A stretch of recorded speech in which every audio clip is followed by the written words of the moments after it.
Shalom Bapak Ibu, Saudara-saudari yang terkasih di dalam Tuhan, dimanapun Anda berada. Kita kembali bertemu di dalam program Bimas Kristen, yaitu program Sate Penyu, Saat Teduh bersama Penyuluh. Hari ini kita akan membahas satu tema yang sangat penting tentang doa dalam keluarga Kristen. Nah, Bapak Ibu, saudara sekalian yang terkasih di dalam Tuhan,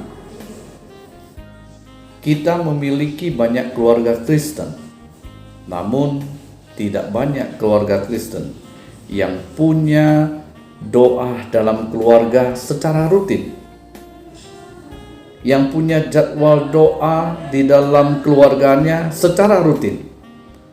Nah, Bapak Ibu, saudara sekalian yang terkasih di dalam Tuhan, mengapa ini bisa terjadi? Nah, kita mengharapkan melalui firman Tuhan ini, kita digugah kembali, kita dimotivasi kembali. Kita semua mempunyai satu komitmen untuk membentuk doa di dalam keluarga Kristen, keluarga kita masing-masing. Nah, mari kita membaca Alkitab yang akan mendasari firman Tuhan kita pada hari ini.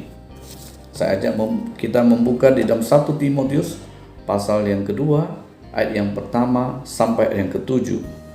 Nah, tentunya saya tidak akan membacakan semua, tapi Bapak Ibu bisa memperhatikan.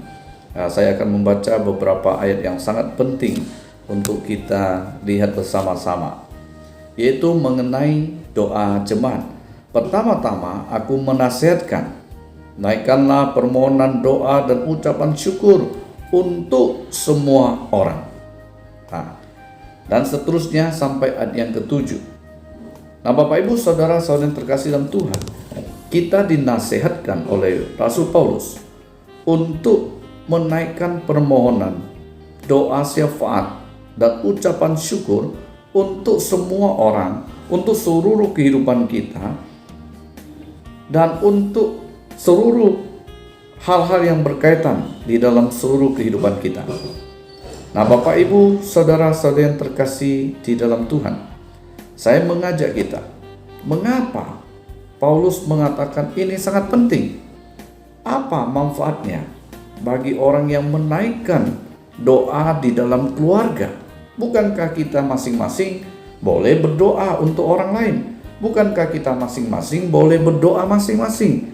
Berdoa untuk negara, berdoa untuk pendeta, berdoa untuk orang tua, saudara kandung, dan sebagainya.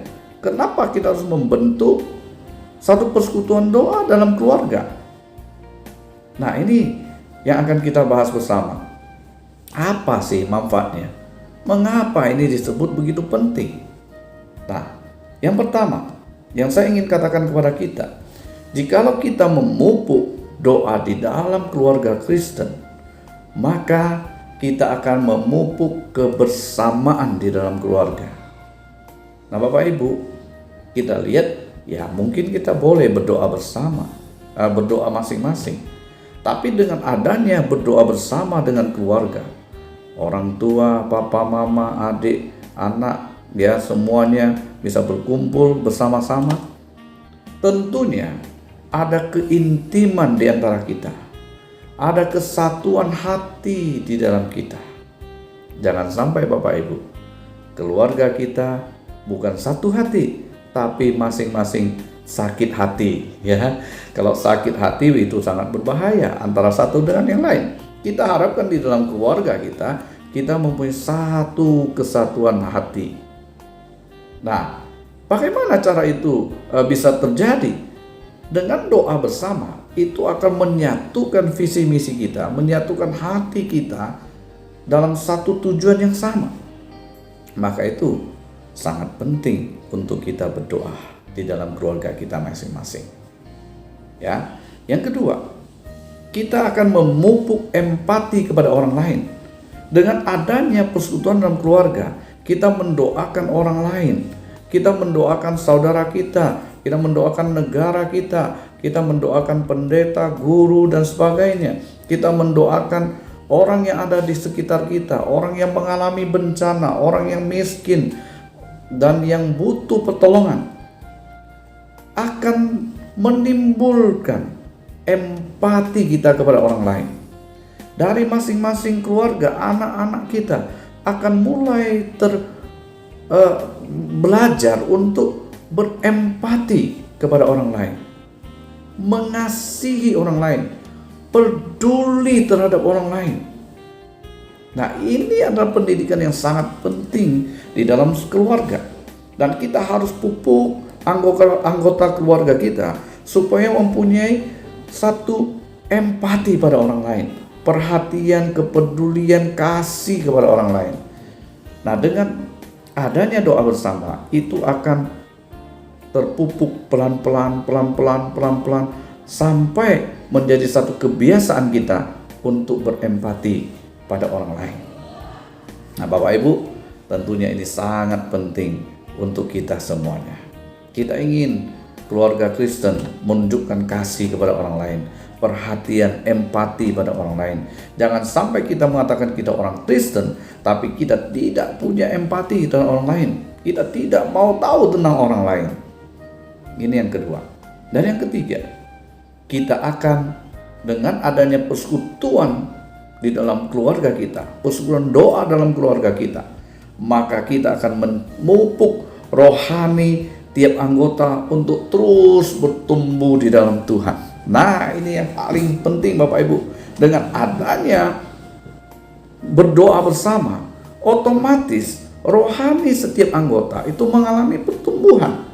Karena kita mendekatkan diri kepada Tuhan, memohon kepada Tuhan, bersandar kepada Tuhan, maka dari itu kita akan bertumbuh dalam rohani kita. Nah, Bapak Ibu, tentunya kita ingin keluarga kita semuanya menjadi keluarga yang bertumbuh di dalam rohani mereka masing-masing. Jangan sampai keluarga kita tidak mengalami pertumbuhan dalam rohani. Nah, dengan berdoa, bersandar, berharap pada Tuhan, beriman kepada Tuhan, berserah kepada Tuhan, itu akan menumbuhkan rohani kita. Semakin hari semakin dekat kepada Tuhan, semakin hari semakin mengerti kehendak-kehendak Tuhan, rohani kita bertumbuh. Nah, alangkah indahnya kalau keluarga kita mempunyai satu kesatuan hati yang sama, kita akrab dalam keluarga, harmonis dalam keluarga. Lalu kita juga bisa berempati pada orang lain, memiliki kasih kepada orang lain, memiliki perhatian pada orang lain. Dan terlebih lagi, rohani setiap anggota mengalami pertumbuhan yang terus-menerus semakin hari semakin baik. Tentunya ini menjadi idaman bagi kita keluarga Kristen. Bapak Ibu, bagaimana kita bisa menjadikan semuanya itu? Mari kita bentuk doa secara rutin dalam kehidupan kita. Kita bentuk mesbah keluarga atau doa keluarga Kristen, doa bersama dengan anggota keluarga kita. Dengan adanya doa bersama dengan keluarga kita, saya yakin hal itu akan terjadi, Bapak Ibu. Kita akan memupuk kebersamaan, kita akan memupuk empati, kita akan memupuk kerohanian kita semakin bertumbuh di dalam Tuhan. Nah, Bapak Ibu, kiranya Tuhan memberkati kita semuanya. Melalui firman Tuhan ini, marilah kita bersama terus menerus membentuk mesbah keluarga. Kita yang belum, mari kita mulai dari 1 minggu sekali, 2 minggu, 1 minggu 2 kali, dan seterusnya. Semakin rutin semakin baik, Bapak Ibu. Itu akan semakin baik untuk keluarga kita, keluarga Kristen. Kiranya Tuhan memberkati kita. Selamat istirahat semuanya. Kiranya kita bisa beristirahat dengan baik. Besok kita bisa bangun dengan kekuatan yang baru berasal daripada Tuhan. Tuhan memberkati. Terima kasih. Selamat malam.